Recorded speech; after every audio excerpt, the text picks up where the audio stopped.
Bloch training wing Quetta में soldiers के बुनियादी फौजी तरबियती कोर्स के 21वें बैच की शानदार और पुरवकार पासिंग आउट परेड का इनेकाद किया गया।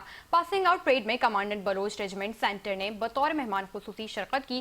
परेड के अख्ताम पर मेहमान खुसूसी ने पास आउट होने वाले जवानों और उनके अहले खाना को मुबारकबाद देते हुए उनके जज्बे, मेहनत और अज़्म को सराहा। तकरीब में बलोचिस्तान के मुख्तलिफ अजला से ताल्लुक रखने वाले 170 जवानों ने 6 माह की सख्त और जामे फौजी तरबियत कामयाबी से मुकम्मल करके पाकिस्तान फौज में बाकायदा शमूलियत इख्तियार की। तकरीब के दौरान तरबियती कोर्स में नुमाया कारकर्दगी दिखाने वाले जवानों को एजाजी शील्ड्स और इनामात से भी नवाजा गया।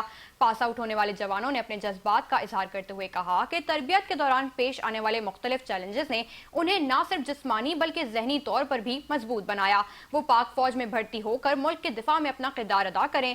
तकरीब का अख्ताम कौमी तराने और मुल्क कौम की बेहतरी के लिए दुआ के साथ हुआ, जबकि शुरका ने पासिंग आउट परेड को नस्मो ज़ब्त, जोशो वलवले और कौमी जज्बे की बेहतरीन मिसाल करार दिया।